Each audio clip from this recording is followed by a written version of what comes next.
ఇంతకుముందే బట్టి విక్రమార్క గారు చెప్పారు, SC ST BC minority residential schools ప్రారంభించమని గత ప్రభుత్వం చెప్పింది. కానీ పోల్ట్రీ ఫార్మ్స్లలో కోళ్ల కంటే కూడా అధ్వానంగా ఇవాళ ఆ పిల్లలను వాటిలలో ప్రైవేట్ రెంటల్ బిల్డింగ్లో పెట్టారు. ఎలాంటి మౌలిక వసతులు లేదు. వీటన్నిటి దృష్టిలో పెట్టుకొని పిల్లలందరూ ఎవరు మన వాళ్ళు, మన పిల్లలకు మనం ఇవ్వవలసిన మౌలిక వసతులు ఇవ్వకపోతే వాళ్ళ మీద వాళ్ళ భవిష్యత్తు మీద ప్రభావం చూపిస్తుంది.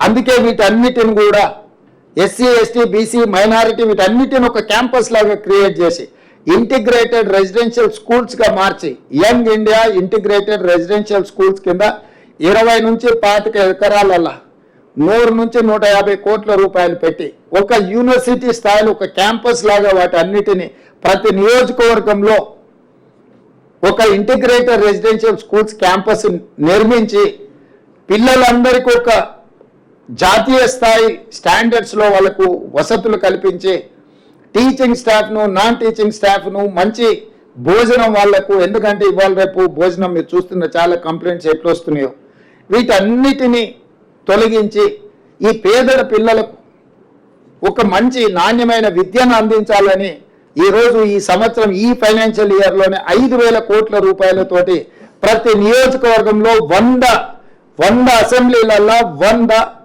యంగ్ ఇండియా ఇంటిగ్రేటెడ్ రెసిడెన్షియల్ స్కూల్స్ని 20 నుంచి 25 ఎకరాలల్లా కట్టాలని ఒక లక్ష్యంతో గర్వంగా ఇప్పుడు చాలామంది ఆక్స్ఫర్డ్ యూనివర్సిటీలో చదువుకున్నాం, స్టాన్ఫర్డ్లో చదువుకున్నాం, లేకపోతే ఉస్మానియా యూనివర్సిటీలో చదువుకున్నామని వాళ్ళు చదువుకున్న యూనివర్సిటీల గురించి గొప్పగా చెప్పుకుంటారు.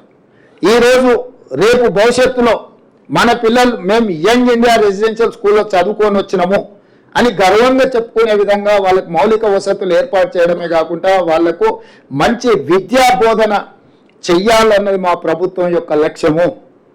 ఆ దిశగా కూడా ప్రభుత్వం అడుగులేస్తుంది. ఇదే కాకుండా యూనివర్సిటీలలో టీచింగ్ వైస్ ఛాన్సలర్స్ కావచ్చు, టీచింగ్ స్టాఫ్ కావచ్చు, నాన్ టీచింగ్ స్టాఫ్ కావచ్చు, దాదాపుగా తెలంగాణలో ఉన్న యూనివర్సిటీలను అన్నిటిని కూడా గత ప్రభుత్వం నిర్వీర్యం చేసింది.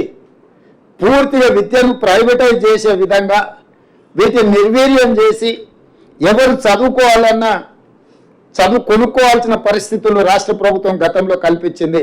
అందుకే తొందరలోనే 10-15 రోజుల్లోనే అన్ని యూనివర్సిటీలకు వైస్ ఛాన్సలర్ నియమించడమే కాకుండా మొత్తం ప్రొఫెసర్లు, అసోసియేట్ ప్రొఫెసర్లు, అసిస్టెంట్ ప్రొఫెసర్లు ఖాళీలు అన్నిటిని కూడా భర్తీ చేసి ఒక నాణ్యమైన విద్యను యూనివర్సిటీల పిల్లలకు అందుబాటులో తీసుకొచ్చి పోటీ పరీక్షలకు తయారు చేసే విధంగా విద్య మీద ఫోకస్ పెట్టాలని కూడా మన రాష్ట్ర ప్రభుత్వము ఇవన్నీ కార్యక్రమాలను చేపడుతుంది.